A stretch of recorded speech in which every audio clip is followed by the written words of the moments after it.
이제 우리는 겨울을 맞이하게 되었습니다. 이 겨울을 맞이하면서 첫눈이 왔는데 첫눈이 폭설로 변해서 많은 피해를 또 가져오기도 합니다.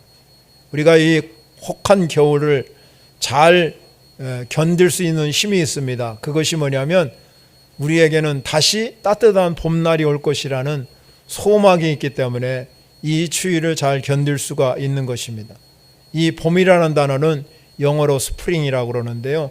이 스프링이라는 단어는 샘물, 탄생, 생기 이런 뜻이 포함되어 있어요.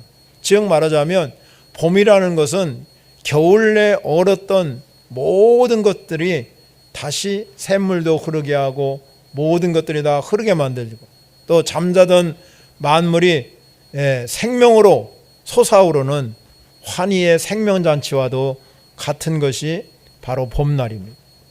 우리가 진정한 기독교인이 되었다는 것은 이렇게 봄처럼 날마다 우리 안에 하나님의 주시는 참된 기쁨이 넘치시고 날마다 하나님의 주시는 그 놀라운 은혜와 능력을 경험하는 것이 굉장히 소중하다는 것입니다. 왜냐하면 우리는 하나님의 나라의 이 잔치에 초대된 사람이기 때문에 매일매일 하나님 나라의 잔치, 이 하나님 말씀을 풍성히 먹음으로 내가 하나님 때문에 기뻐하고 즐거워할 수 있는 우리 모두가 되시기를 바랍니다. 잔치의 분위기가 살려면 세 가지가 있어야 된다는 거예요. 첫 번째는 먹을 것이 풍성해요. 여러분 결혼식에 가면은 먹을 것이 참 좋아야 풍성해야 좋잖아요. 두 번째는 손님이 많아야 돼, 손님. 세 번째는 특별히 모든 사람들에게 기쁨이 돼야 됩니다. 그래야 그 잔치 분위기가 사는 겁니다. 성경에 보면 이 기쁨이라는 단어를 다른 말로 얘기하면 은혜라 하는 말과 같이 사용됩니다. 그래서 우리가 은혜 받았다 하는 것은 기쁨이 충만하다 하는 뜻이에요. 기쁨이 넘치기 때문에 은혜도 넘치는 것이지요. 그런데 여러분, 이 은혜의 잔치는 세상에 어디에도 없습니다. 이 은혜의 잔치는 오직 우리에게만, 하나님 나라에서 임한 우리에게만은 임하는 잔치라는 것입니다. 그래서 이 은혜의 자리에 우리가 매일매일 주일마다 여러분들이 나와서 찬양도 하고 또 기도도 하고 말씀도 들으면서 이 은혜의 자리에서 우리는 날마다 하나님의 주시는 즐거움과 기쁨을 누릴 수 있는 여러분이 되시기를 바랍니다. 기독교 저술가인 이 C.S. 루이스라는 사람이 있습니다. 그 사람이 하나님의 나라의 잔치를 참여하면서 다음과 같이 이야기를 했습니다. 나는 어떻게 해서 내가 그렇게 되었는지는 모르지만 내가 결정적인 조치를 취한 순간은 잘 기억하고 있다는 것이죠. 그것이 뭐냐면 내가 출발할 때, 내가 교회로 출발할 때는 내가 예수님이 하나님의 아들이라는 게 미쳐지질 않았다는 것입니다. 그런데 내가 그 교회에 도착하고 났을 때 내 안에 하나님의 주시는 이 예기치 않는 기쁨이 나에게 있었다는 것입니다. 그 예기치 않는 기쁨이 내 속에 들어오는 순간에 이 루이스가 뭐라고 말했냐면 예수 그리스도가 주인이라는 고백이 나오기 시작했다는 겁니다. 여러분, 그래서 우리가 이 기쁨의 자리, 은혜의 자리로 초대하는 것입니다. 우리가 지금까지 우리가 전도 소그룹을 진행했습니다. 관계 맺기를 여러분이 하셨습니다. 어떤 목장은 최선을 다해서 한 데도 있겠지만 어떤 목장은 제대로 하지도 못한 데도 많이 있을 거라고 생각합니다. 그러나 여러분, 우리가 오늘 본문에 보면은 어떤 사람이 큰 잔치를 베풀고 많은 사람을 청했다고 말씀하고 있습니다. 여기서 큰 잔치라는 의미는 어떤 의미냐면 만찬에 초대되는 거, 만찬이라는 뜻입니다. 손님을 많이 초대해서 음식도 많이 차려놓고 즐겁고 행복하게 그렇게 베푸는 잔치가 바로 큰 잔치예요. 그래서 오늘 성경에도 큰 잔치를 베푸는 것은 천국 잔치라는 것입니다. 구약 성서에 보면 하나님이 잔치를 베풀 때 반드시 두 가지가 있어야 돼요. 그 잔치 안에는 두 가지가 있어야 돼요. 하나는 뭐냐면 이 골수가 가득한 기름진 것, 또 하나는 오래 저장된 포도주가 있어요. 이 포도주가 없으면 잔치가 되지 않는다는 것입니다. 그래서 요한복음 2장에 가면 예수님께서 가나라는 곳에 가보았습니다. 이 가나의 혼인잔치에 초대를 받고 갔어요. 초대를 받고 제자들과 또 어머니, 예수님의 어머니와 함께 그 자리에 가서, 그런데 이 초대받아서 가보니까 생각보다 사람들이 굉장히 많았어요. 사람들이 굉장히 많이 왔어요. 그래서 그 집에 이제 하인들이 포도주를 갖다 주셨잖아요. 좋은 포도주를 갖다 냈을 거 아닙니까? 그런데 포도주가 그만 떨어지고 말았어요. 그래서 예수님의 어머니가 예수님에게 그렇게 말했습니다. 아, 포도주가 떨어졌다. 그러니까 예수님이 말하잖아요. 나와 무슨 상관이냐 그것이. 그러나 예수님은 하인들에게 말했습니다. 뭐라고 말했냐면 항아리, 지금 비어있는 그 포도주가 비어있는 항아리에 물을 가득 채우라는 거예요. 그러니까 하인들은 이 포도주를 주어야 되는데 물을 채우라고 그러니까 깜짝 놀랐습니다. 그러나 이 하인들은 예수님의 말씀에 그대로 순종했어요. 그리고 물을 채웠단 말이에요. 그런데 놀라운 일은 그 물을 저 손님들에게, 지금 이 잔치에 온 모든 초대된 사람들에게 갖다 주어라, 그렇게 이야기를 했어요. 그러니까 물을 떠서 이 하인들이 갖다 줬어요. 그런데 그 물이 변하여 포도주가 된 것입니다. 그러니까 그 잔치를 보면 이 어떤 포도주보다도, 지금까지 내어준 포도주보다도 이 물이 포도주로 변한 예수님의 그 포도주가 더 맛이 있고 더 오래된 거. 그러니까 사람들이 깜짝, 아, 전에 준 것은 별거 아닌데 지금 포도주가 더 맛있지 않냐, 왜 인제 주냐, 이 얘기잖아요. 예수님이 뭐라고 말씀했냐면 이렇게 말씀했습니다. 나는 포도나무다 그랬습니다. 즉 이 말씀은 어떤 말씀이냐면 예수님 자신이 포도나무라는 겁니다. 그래서 우리가 예수님께 나오면 이와 같이 포도주가 맛있는 것처럼 여러분이 잔치에 초대돼서 예수 그리스도를 만나게 되면 내 안에 참된 기쁨과 은혜가 넘칠 줄 믿으시기 바랍니다. 그런데 이 잔치에 초대되게 되면 이 성경에 보면 그렇게 말해요. 많은 사람들이 이 조응을 보내가지고 잔치에 청해, 혼인잔치에 청한다 이 말이에요. 그런데 그 혼인잔치에 오려고 하는 사람이 그렇게 많지 않다는 것입니다. 오늘 본문에서도 그런 말씀을 하고 있습니다. 지금 우리에게 큰 잔치를 열어놓게 되지요. 그런데 그 초청한 잔치에 사람들이 기쁜 마음으로 응하면 참 좋은데 그렇지 못하고 자꾸 핑계대는 그런 일이 생기게 됩니다. 그래서 유대인들에게는 이 잔치를 열게 되잖아요. 그러면 한 번만 초대하는 게 아니랍니다. 두 번을 초대한다. 오늘 성경에도 그렇게 말하죠. 한 번은 잔치 시간을 훨씬 앞두고 초대를 하고 그 다음에는 잔치 시간이 임박해서 다시 청하는 거예요. 오늘 16절에 보면 이렇게 말합니다. 이르시되 어떤 사람이 큰 잔치를 베풀고 많은 사람을 청했다. 이 많은 사람을 청했다는 16절의 말씀은 처음으로 초청한 겁니다. 그리고 17절에 가면 이렇게 말합니다. 잔치할 시각에 그 청하였던 자들에게 종을 보내어 말합니다. 오소서, 모든 것이 준비되었다. 그러니까 처음에 초대하고 또다시 초대하는 거죠. 우리가 나가서 복음을 전하고 이제 초대를 하잖아요. 한 번만 여러분 초대하는 것이 아니라 이 사람들이 정말로 여기에 올 때까지 그렇게 초청을 하는 것과 똑같다는 겁니다.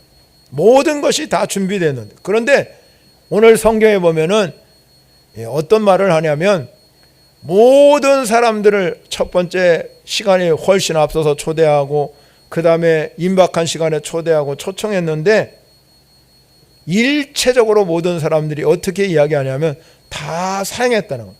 오늘 18절에 보면 다 일치하여 사양하며, 그래. 일치하여 사용했다는 것이 오늘 본문의 말씀을 통해서 보게 됩니다. 즉 말하자면 이들은 이미 잔치를 다 준비해냈었는데 그 잔치의 초전에 거절했다는 겁니다. 그렇기 때문에 이들은 핑계, 여러 가지 핑계를 내고 이들이 정말로 오질 않는 거지요. 우리 속담에도 그런 말이 있잖아요. 핑계 없는 무덤이 없다고.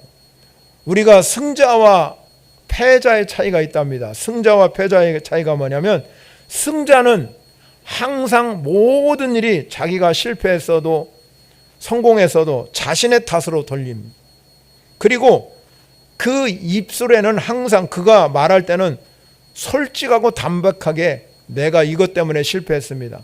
성공해서도 마찬가지. 그런데 패자는 어떻게 생각하냐면 모든 것을 남의 탓으로 볼. 그리고 그의 입에는 그가 말하는 거는 늘 핑계로 가요. 내가 이래서 내가 이번에 졌습니다. 핑계대는 것이 너무나 많이 있다는 것을 우리가 본문을 통해서 보게 됩니다. 유명한 우리 어떤 신학자가 이렇게 팔복에 나오는 8가지 복이 있습니다. 그 8가지 복을 소개를 하면서 우리가 팔복에 여러분 심령이 가난한 자는 복이 있나니 천국이 저희 것입니다. 이렇게 팔복이 시작합니다. 그 팔복을 바꾸어서 이 핑계대는 사람들에게 향해서 이렇게 팔복을 팔화로 바꾸면서 얘기했습니다. 첫 번째 그 화가 뭐냐면, 바쁘다고 핑계로 교회에 나가지 않는 자는 화가 있나니 그들이 나의 가장 믿을 만한 일꾼이 될 것이며. 이 얘기는 뭐냐면 마귀들이 그렇게 한다는 거지요. 바쁘다고 핑계다고 교회에 안 나가는 화가 있는데 마귀가 가장 좋아하는 일을 한다는 것입니다. 그런데 오늘 본문에 가면 그 핑계대는 유형이 3가지 유형을 오늘 성경에서 말씀하고, 첫 번째 유형은 어떤 것이냐면 이런 사람입니다. 18절에 보면 이렇게 말하죠. 자기는 밭을 샀음에 아무래도 나가봐야 하기 때문에 양해를 구합니다. 나는 갈 수가 없습니다. 이렇게 말합니다. 오늘날로 얘기하면 내가 땅을 구입하고 부동산에 흥미가 많아가지고 지금 당장 주일인데 저 부동산에 어떤 부동산에 지금 좋은 것이 났는데 많은 사람들이 거기에 하려고 하기 때문에 내가 먼저 가서 그 밭을 사야 하기 때문에, 또 그 밭을 샀기 때문에 또 여러 가지 일이 있어서 나는 절대 갈 수가 없습니다. 즉 말하자면 이런 사람들의 종류는 영적인 가치보다는 어떤 물질적인 거, 내 소유에 관심이 더 많다는 거죠. 예수님께서 이런 비유를 통해서 말씀을 하고 있습니다. 한 부자가 있었습니다. 그런데 그 밭에 소출이 풍성했어요. 그런데 이 부자가 생각하는 것이 뭐냐면, 이 소출이 풍성하면 자기가 먹을 것과 이런 것들 저축하지만 그것을 가지고 이웃에게 베풀고 나누어주고 그렇게 살면 되는데, 이 사람은 그에 대한 관심은 하나도 없어요. 오직 내 것에만 관심이 있는 거예요. 그래서 내가 이 곡식을 쌓아둘 공간을 좀 만들어 보자. 어떻게 하면 내 거 곡간을 더 크게 더 넓게 지을 것인가. 거기에만 이 한 부자가 그런 마음을 가졌어요. 그럴 때 예수님이 이렇게 말씀하셨습니다. 내 영혼에게 말하기를, 영혼아 여러 해 쓸 물건을 많이 쌓아뒀으니 평안히 쉬고 먹고 마시고 즐거워하자. 이렇게 자신이 생각했어요. 그러니까 예수님이 뭐라고 말씀하냐면, 이 어리석은 자에게 오늘 밤에 내 영혼을 찾고자 하면 내가 지금까지 이렇게 곡간을 쌓아놓고 여러 가지 준비한 것이 도대체 누구 것이 되겠냐. 아무 의미가 없다는 것입니다. 우리의 가치가 이 땅에 소망을 두고 이 땅에 재물에 소망 두고 부동산에 소망이 두고 사는 것은 가치가 없는 일이라고 성경을 말씀하고 있습니다. 그래서 우리의 가치는 오직 영원에 있는 줄 믿으시기 바랍니다. 예수님께서 40일 동안 금식하고 나왔어요. 시험을 합니다. 마귀가 제일 먼저 시험한 게 뭐예요? 먹는 문제예요. 먹는 문제. 이 돌 많이 씁니다. 예수님 주변에 돌 많으니까 이 돌을 들어서 떡을 만들어 보라고 그랬어요. 예수님 능력 많습니다. 신성한 신분이고, 그리고 40일 금식했으니까 얼마나 굶주렸겠습니까? 그러니까 이 돌을 떡을 만들 수 있어요. 분명히 만들 수 있습니다. 그럼에도 불구하고 예수님은 우리의 가치가 이 땅에 있는 재물이나 물질에 있지 아니하고 하나님의 능력에 있음을 믿고 이렇게 말했습니다. 사람이 떡으로만 살 것이 아니요 하나님의 입으로 나오는 모든 말씀으로 살 것이니라. 우리가 영혼의 가치 되는 사람, 영혼을 위해서 살아가는 사람이 진정으로 하나님께 영광 돌리는 삶이고, 영혼이 잘 되면 범사가 잘 되고 강건하게 되는 것은 원리예요. 원리. 그 원리를 여러분이 믿으면 내 영혼이 잘 되는 일에 초점을 맞추는 저와 여러분이 될 줄 믿습니다. 여러분, 그래야 여러분 우리가 이 짚힌게 접힌게 밭을 샀기 때문에 나는 교회에 가지 못합니다, 나는 아무것도 이렇게 할 수가 없다는 겁니다. 두 번째 핑계가 나와요. 두 번째 유형은 어떤 거냐면 내가 소 5겨를 샀기 때문에 시험하러 간다는 것입니다. 이걸 우리가 오늘날로 바꿔 말하면 내가 지금 아주 좋은 차 샀는데 이 차 지금 당장 시운전하기 때문에 나는 도저히 거기에 갈 수가 없다, 이렇게 말을 하는 것입니다. 이건 핑계에 불과합니다. 즉 말하자면 이 말씀은 뭐냐면 내가 살아가면서 가장 소중한 게 뭐냐면 우선순위가 뭐냐 하는 걸 정해야 돼요. 신앙생활에서 가장 중요한 것은 내가 어떤 것부터 할 것이냐. 세상에는 모든 사람들이 다 바쁘다고 핑계댑니다. 그런데 여러분, 바쁘다고 하면서도 우리는 분명히 그 속에서 내가 살아가는 날 동안에 우선순위를 분명히 정하면 그 우선순위부터 하나씩 일을 처리할 수 있다는 것입니다. 내 주어진 시간 안에서 그 우선순위에 초점을 두는 사람들은 소 5개를 탔다는 것을 핑계대지 않는다는 것입니다. 세 번째 핑계는 무엇입니까? 유형은 뭐냐면 나는 장가 들었기 때문에 가지 못한다, 이 말입니다. 이 사람은 우리가 결혼이라는 것은 참 중요한 거, 하나님이 주신 축복 중에 하나잖아요. 우리가 하나님이 말하기를 우리 남자와 여자를 만드시고 서로 돕는 배필로 가정을 이루고 사는 것은 중요합니다. 그러나 그것이 또한 핑계가 되면 안 된다는 거지요. 이것은 바로 자기 욕망에 사로잡혀서 살아가는 사람을 말하고 있는 것을 보게 됩니다. 오늘 사랑하는 성도 여러분, 여러분들이 신앙생활하면서 하나님 앞에 핑계대고 변명할 때가 많이 있습니다.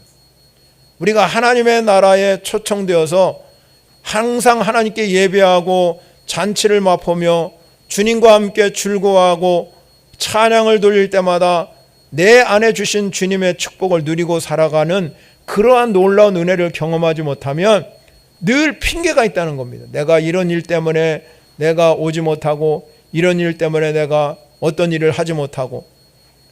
사랑하는 성도 여러분, 우리에게는 이러한 변명과 핑계를 피하려면 우리 신앙에 은혜를 갖고 사셔야 된다는 겁니다. 그 은혜가 뭡니까? 늘 기쁨이 충만한 거죠. 그래서 우리의 신앙의 깊이, 또 신앙의 놀라운 은혜, 하나님의 능력, 구원의 감격, 이런 것들을 늘 체험하면서 살면 여러분이 핑계거리가 자꾸 없어지고, 그리고 하나님 앞에 변명하는 것이 없다는 겁니다. 그래서 오직 내 신앙 속에는 순종, 이것만 있으면 여러분 반드시 하나님의 일하심을 보게 될 줄 믿으시기 바랍니다. 어떤 농부가, 유명한 전도 부흥사인 미국의 빌리그레암 목사님이 계셨는데 그분에게 찾아와서 이런 질문을 던진 적이 있답니다. 목사님, 만일 소가 주일에 구덩이에 빠져버리면 소를 건지겠습니까? 이 소를 그냥 내버려 두고 교회를 가겠습니까?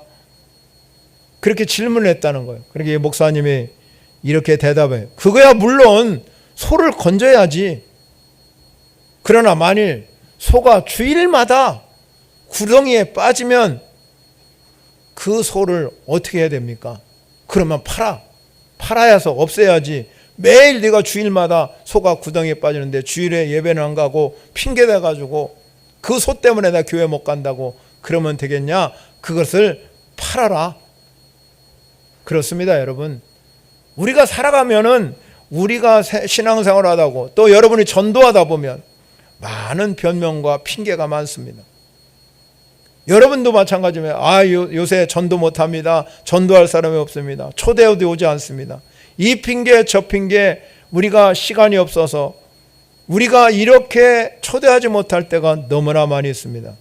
그러나 오늘 본문에서 우리에게 주시는 교훈이 있습니다.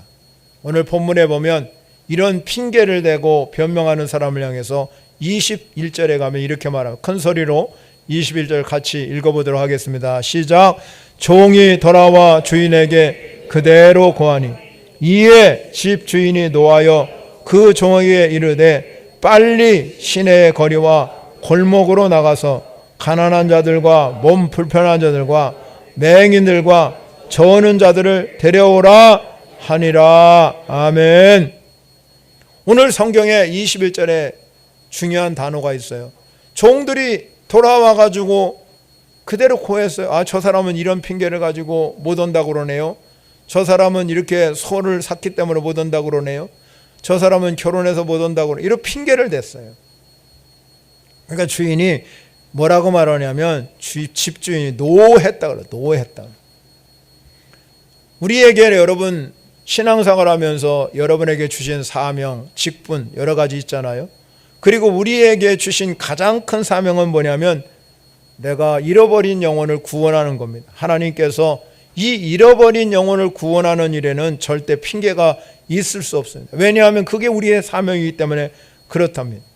그런데 만약에 우리는 내가 바빠서, 내가 어려워서, 나는 못해서 핑계를 댄다면 오늘 주인이 노한 것처럼 우리가 노할 수밖에 없다는 거예요. 그래서 다시 주인이 종에게 말한 건지 빨리 시내에 나가가지고 거리에 나가고 골목에 가서 가난한 사람들 오게 하고 몸 불편한 사람, 맹인, 저는 자 다 데려오라. 이 말씀은 뭡니까?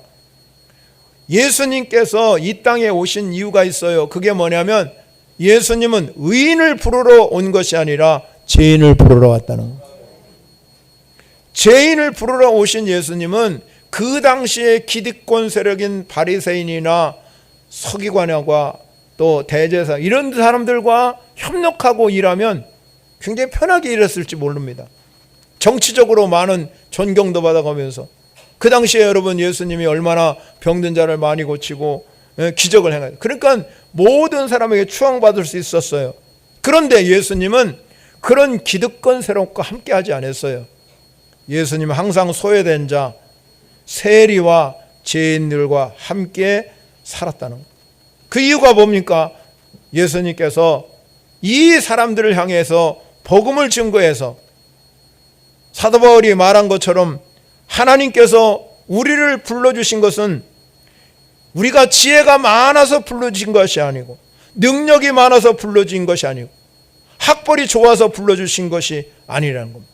하나님은 세상에 미련한 것을 택해서 지혜로운 자를 부끄럽게 하시고 세상에 약한 것을 택해서 강한 자를 부끄럽게 하시는 분이 하나님이시고 또 세상에 천한 것과 멸시받는 것과 없는 자들 택해서 하나님 그들을 통해서 일하게 하시는. 그래서 모든 사람들이 하나님 앞에서 자랑하지 않게 하기 위해서 하나님이 오늘 본문에 이 주인이 나아가서 그런 사람을 청하지 말고 소외된 사람, 어려운 사람, 이웃을 청하라는 것입니다. 이사야 선지자가 말하지요. 오라 너희 목마른 자들아 물러나오라. 돈 없는 자도 오라. 너희가 와서 사 먹되 돈 없이 값 없이 와서 포도주와 젖을 사라. 그런데 나가서 이들이 가서 주인이 명한 대로 가서 계속 오라고 그럽니다. 그런데도 뭐라고 했습니까? 22절 다시 보겠습니다. 22절을 읽어보겠습니다. 시작. 종이 이르되 주인이여 명하신 대로 하였으되 아직도 자리가 있나이다. 그 사람들을 청했음에도 가난한 자, 몸 불편한 자, 맹인, 저는 자를 데려오라고 그랬는데 그래도 아직 뭐가 있어요? 아직도 자리가 있다. 아직도 여러분 우리가 이 말씀은 무엇입니까? 아직도 구원할 자가 많다는 것입니다. 아직도 구원할 자가 많아요. 예수님이 이 땅에 오실 재림으로 오실 지금 우리가 대림절을 기다리는, 주님 다시 오심을 기다리는 게 대림절이거든요. 주님 다시 오심을 기다리는 저와 여러분에게 주님 반드시 이 땅에 다시 오신다 이 말이에요. 주님이 오시는 그 시간까지 우리는 할 일이 뭡니까? 세상 모든 민족에게 복음을 증거하는 일이 우리의 할 일이라 이 말입니다. 그래서 많은 선교사들이 세상을 향해서 나가는 거 아닙니까? 자기 모든 명예와 자기 모든 것들을 다 내려놓고 저 오지로, 저 어려운 곳으로 나가서 그들을 향해서 복음을 증거하는 것이 무엇입니까? 주님이 다시 오실 때 우리에게 물어볼 것이 뭐냐? 내가 영혼을 사랑한 것처럼 너도 영혼을 사랑했냐고, 한 영혼을 귀하게 여긴 것처럼 우리도 한 영혼을 귀하게 여겼냐? 그렇게 질문하는 겁니다. 하나님이 가장 기뻐하는 것은 영혼을 구원하는 줄 믿으시기 바랍니다. 그래서 오늘 23절에 아직도 자리가 있다. 아직도 채워질 곳이 많다. 주님 오실 때까지 우리가 복음을 증거할 수 있는 일은 아직도 자리가 많기 때문에 우리는 복음을 증거해야 될 줄 믿으시기 바랍니다. 주님이 언제 오실지를 모릅니다. 시간도 모릅니다. 날짜도 모릅니다. 이단은 그걸 계산하지요. 또 어떤 우리 교회는 그걸 계산해서 주님 언제 오실 거라고 생각합니다. 아닙니다. 복음이 땅끝까지 증거돼야 그때 끝이 오는 줄 믿습니다. 그때까지 아직도 자리가 있다는 거예요.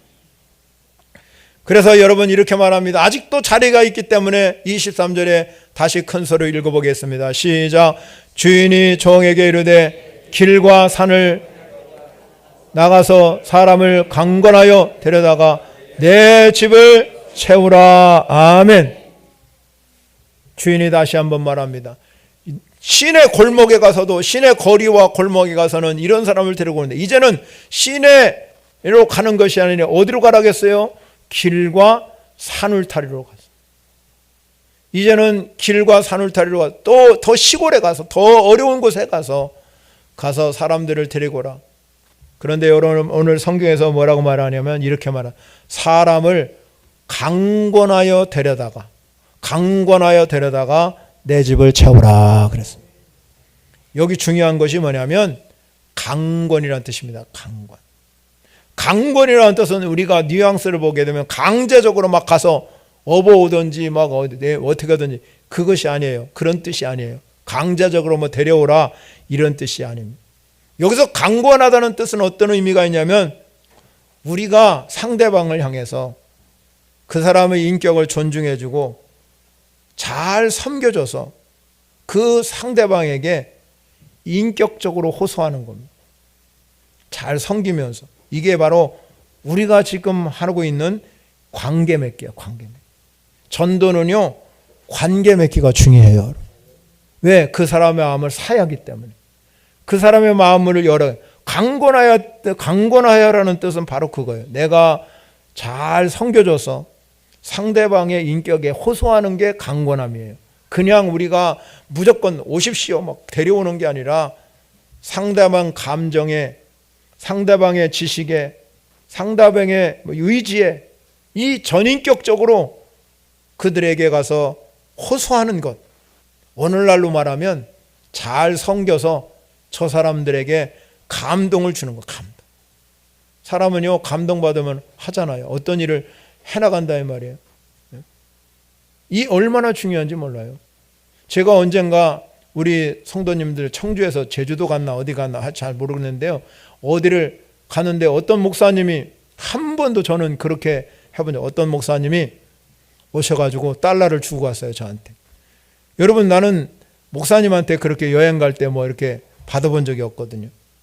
그러니까 여러분 그렇게 하니까 제가 감동이 되더라고. 나는요 그 사람에게 한 5배 이상은 더 갚은 것 같아. 그분이 해나갈 때마다 쫓아가서 내가 그거 갚느라고 계속. 여러분 사람이요 제가 그냥 의무적으로 갚은 것이 아니라 그 사람이 그렇게 적은 행동에 감동을 주니까 내가 그렇게 행하더라고요. 여러분 사람에게 마찬가지예요. 어떤 사람에게 감동을 주면 그 사람이 진짜 인격자라면 여러분의 감동에 동요되는 줄 믿으시기 바랍니다. 진짜 여러분이 인격에 호소하면 그 사람이 감동을 먹게 됩니다. 여러분 하나님의 요한복음 14장 2절에 가면 내 아버지 집에 거할 것이 많도다 그랬어요. 거할 것이 많답니다.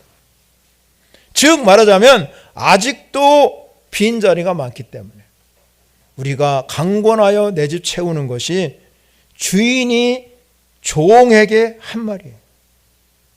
그것이 바로 우리가 절대적으로 하나님 앞에 순종할 수 있는 가장 귀한 일이라는 것을 여러분이 아시기를 바랍니다. 오늘 본문에 이 큰 잔치를 배설해서 주인이 종들을 보냈는데 그리고 나가서 한 말이 있어요. 17절에 제가 말씀드린 게 뭐냐면 오소서 그랬어요. 오시라고 그랬습니다. 다 오라 초대했습니다. 초대했다는 것입니다. 즉 이 말은 무엇이냐면 예수님께서 12 제자를 선택하시고 그들과 함께 있고 전도를 했지요. 그리고 나서 나중에 예수님이 승천에 올라가시고 나서 이들이 예수님을 보고 나서 사도라는 그런 이 칭함을 받았어요. 제자가 사도가 된 거. 그런데 이 사도라는 뜻은 어떤 뜻이냐면 보냄을 받은 자다. 보냄을 받은 사람이에요. 즉 사도나 선교사는 다 보냄을 받은 자예요. 보냄을 받은. 하나님께서 보냄. 그러면 여러분들도 마찬가지죠. 예수 그리스도를 구주로 믿는 저와 여러분은 예수님을 보지는 못했기 때문에 선교사는 아니지요. 그러나 우리는 사도는 아닙니다. 그런데 우리에게는 선교사 같은 그런 전도자라는 것을 여러분 아셔야 됩니다. 오늘 본문에서 그래서 오소서 청하는 것이 바로 우리의 사명이고 우리가 해야 할 일이라는 것을 여러분 기억하시기를 바랍니다. 여러분. 그래서 우리는 이 초대하는 게 중요합니다. 오라고 강권하여 내 집 채우라는 말씀과 초대하는 것이 중요합니다. 계속해서 제가 예화를 미국 얘기만 들어서 죄송한데요. 미국의 이 원주민의 이 사람들을 어떤 시에 초청을 했습니다. 이 원주민 사람들이 며칠 동안 그 시에서 지내면서 여기저기 구경하기 너무나 좋은 거예요. 그런데 이 어떤 사람이 그 원주민에게 이렇게 물어봤습니다. 당신이 여기 시내에서 지내면서 며칠 동안 있었는데 가장 인상 깊은 게 뭐냐? 인상 깊은 게 있을 거 아니야. 빌딩도 보고 뭐도 보고 이렇게 다 봤는데 그 중에 인상 깊은 게 뭐냐? 그러니까 그가 이렇게 말해. 원주민이 뭐라고 그러냐면 가장 자기가 이 인상 깊은 게 뭐냐면 어디 가든지 수도꼭지만 딱 틀면 물이 샥 나오는 게 너무 좋다는 거예요. 우리 옛날에도 여러분 그렇잖아요. 여러분이 젊은 시절에는 물이 수도꼭지에 나오는 경우가 없었습니다. 다 어디서 살았냐면 샘물 가서 물을 길어다가 살았어요. 그러니까 이 집까지 여러분 어느 곳인데 수도꼭지가 탁 틀면 물이 나오는 그것을 보면서 너무너무 인상 깊게 봤다는 겁니다. 이분들이 바로 이 원주민 인디안들이 가장 인상적인 것이 물이라는 거죠. 우리 고민이 뭡니까? 여러분 우리의 고민은 이 수도꼭지만 틀면 탁 물이 나오는 것처럼 우리가 현대인들에게는 풍요로움이 많잖아요. 어디를 가든지 우리가 먹고 사는 문제에 지장이 없습니다. 여러분 얼마나 좋은 세상에 삽니다. 그런데 고민이 하나 있습니다. 그게 뭐냐면 영적 목마름입니다. 영적으로 갈급하고 목마른 사람이 많아요. 그래서 오늘날은 우울증 환자, 또 공황장애, 조울증 이런 엄청난 정신적 질환을 가지고 있는 사람이 너무나 많아요. 왜 그렇습니까? 그들이 영혼의 문제를 해결하지 못했기 때문에 영적인 갈증을 느끼고 영적 목마름을 느끼기 때문에 그들이 공황장애를 겪고 우울증을 겪고 조울증을 겪고 갈등을 느끼고 살아가는 거예요. 사랑하는 성도 여러분, 여러분에게도 마찬가지입니다. 영적인 목마름, 영적인 갈증을 해결해야 될 줄 믿으시기 바랍니다. 이게 해결돼야 인생의 문제가 해결되는 거예요. 인생이 행복해지고 인생이 잘 되고 인생이 여러분이 풀리는 역사가 일어나면 우리의 영혼이 잘 되는 영적인 목마름, 영적인 갈증을 해결하셔야 될 줄 믿습니다. 예수님이 말씀합니다. 예수님이 요한복음 4장 13절과 14절 가면 예수님께서 대답하여 이르시되 이 물을 마시는 자는 다시 목마르지만 내가 주는 물을 마시는 자는 영원히 목마르지 아니니 내가 주는 물은 그 속에서 영생하도록 솟아나는 샘물이 되리라. 이 샘물을 마시기 바랍니다. 이 샘솟는 물, 영생하도록 솟아나는 샘물, 여러분이 이 물을 마실 때마다 목마름을 해결하고 갈증을 해결해서 주님의 영광을 드러내고 사는 저와 여러분이 될 줄 믿습니다. 여러분, 목마름을 해결할 자는 오직 예수 그리스도 그분밖에 없습니다. 우리에게 주어진 시간은 오늘이라는 시간밖에 없잖아요. 지금이라는 시간. 내일과 미래는 나에게 비전과 꿈으로 계속 달려갈 시간이지 내일은 없어요. 우리에게 오늘 밤 내 영혼을 찾으면 내일은 필요 없잖아요. 오늘이라는 시간, 지금이라는 시간, 이 시간 속에서 여러분이 여러분의 갈증과 목마름을 해결하고 우리가 지금이라는 시간에 은혜 받을 때, 구원의 때, 이 때를 위해서 살아가는 여러분이 되어야 될 줄 믿으시기 바랍니다. 즉 우리가 살아가면서 여러분의 인생 가운데 가장 중요한 것입니다. 따라합니다. 하나님의 때에, 큰 소리로 하나님의 때에, 하나님의 방법으로 하나님이 일하신다. 아멘이십니까? 하나님의 때에 하나님의 방법으로 하나님이 일하십니다. 하나님의 때에 하나님의 방법으로 하나님이 일하실 때 우리에게 주어진 명령이 하나 있어요. 그게 무엇입니까? 지금 내게 주어진 이 시간 속에서 오늘 주인이 종에게 명령한 것처럼 강권하여 내 집 채우라. 강권하여 내 집 채우라. 이 말씀에 순종하는 사람이 하나님의 때에 하나님의 방법으로 하나님의 일하심을 체험할 수 있는 저와 여러분이 될 줄 믿고 승리하는 역사가 일어나기를 축원합니다.